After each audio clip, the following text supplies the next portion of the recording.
Dan ada apa sebenarnya dengan si Wiro itu? Apakah dia disebut Sableng karena lucu, jenaka, dan kocak kayak Sule? Atau sebenarnya dia perlu bantuan profesional?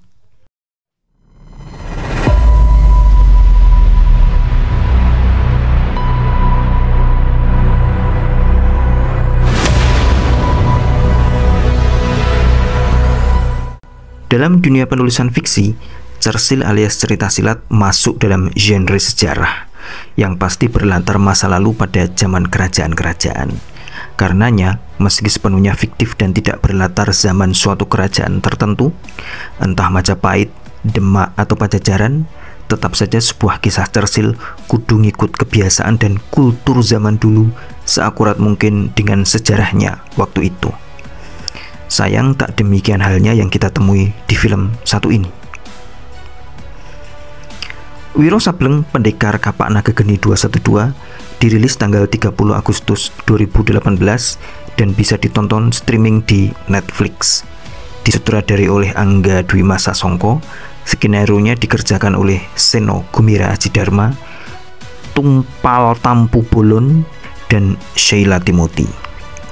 Wiro Sableng tentu saja diangkat dari seri novel cersil populer karya Bastian Tito yang sebelumnya pernah diangkat ke layar perak pada tahun 1990-an dengan Ken Ken sebagai pemeran utama.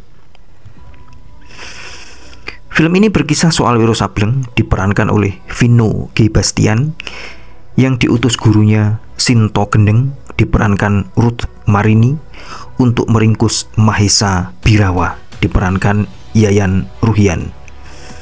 Mahesa dulu DO saat jadi murid Sinto. Kini ia terlibat upaya kudeta berdarah. Mahesa jugalah ternyata kepala gerombolan perampok yang 17 tahun sebelumnya membunuh kedua orang tua Wiro, yaitu Marcel Siahaan diperankan oleh Rana Weleng dan Happy Salma diperankan oleh Suci. Dalam perburuannya, Wiro berpapasan dengan Putri Rara Murni diperankan oleh Agni Nihak yang tengah mengajak belusuan keponakannya Putra Mahkota diperankan Yusuf Mahardika.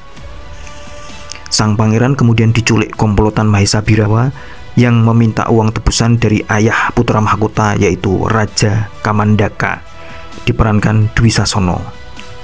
Saat raja datang mengantar uang tebusan, kudeta terjadi yang ternyata didalangi orang-orang terdekat raja. Wiro bersama dua teman barunya, Anggini diperankan Sherina Munaf dan Bujang Gila Tapak Sakti diperankan oleh Faris Al-Farazi, kemudian membantu raja merebut kembali tahta. Dalam saat-saat tertentu, mereka dibantu bidadari Angin Timur diperankan Marsha Timothy yang seperti baru saja pulang dari acara Paris Fashion Week untuk ngisi atraksi hiburan berupa wushu. Masalah utama Wiro Sableng ada pada akurasi kesejarahannya. Memang pasti terlepas dari pengamatan mayoritas mutlak penonton film dan bahkan para siniasnya sendiri. Tapi sangat mengganggu bagi yang bermata jeli karena sering baca buku sejarah atau nonton film dan serial buatan Hollywood atau Inggris yang sangat detail dan akurat memotret sejarah. Kostumnya terlalu mewah untuk ukuran pendekar silat abad ke-16 yang tentu saja tergolong rakyat jelata grassroots. Corak desain dan warna-warnanya terlalu kompleks untuk masa itu.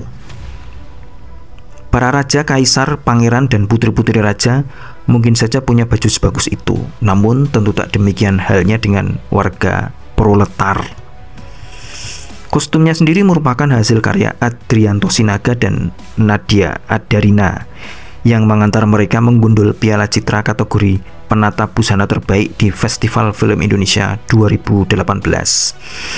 Namun, keterlepasan busana film Wiro Sableng dari konteks logika sejarah membuat kemenangan itu lebih cocok dipandang sebagai kesempurnaannya sebagai atribut acara cosplay daripada desain kostum sinema berlatar sejarah.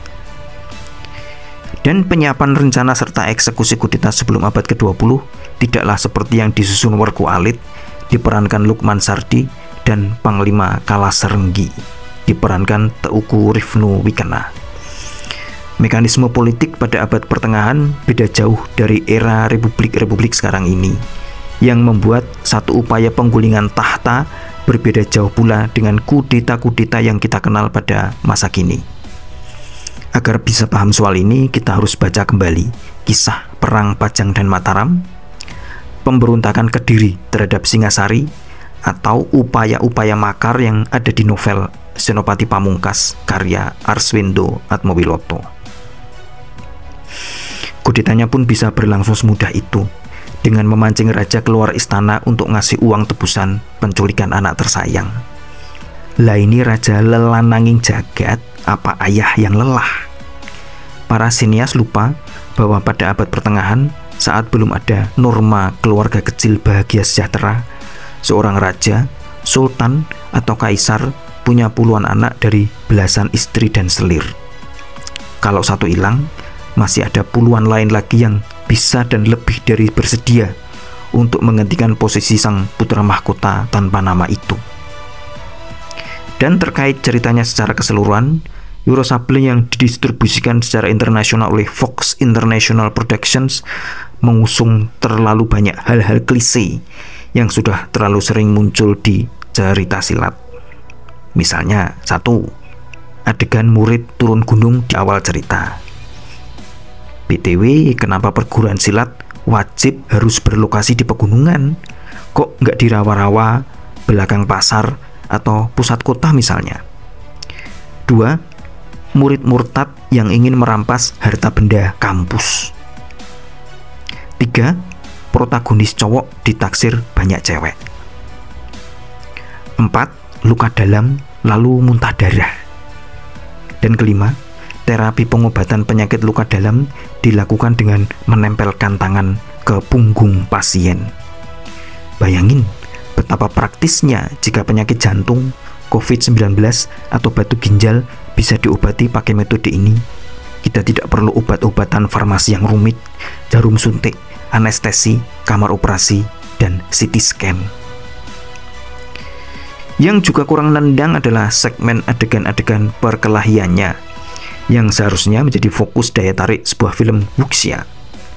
Adegan-adegan adu jotos di Wiro Sableng sangat standar dan basic, tak beda jauh dari adegan-adegan serupa yang ada di film-film action umum dan juga superhero Indonesia zaman now.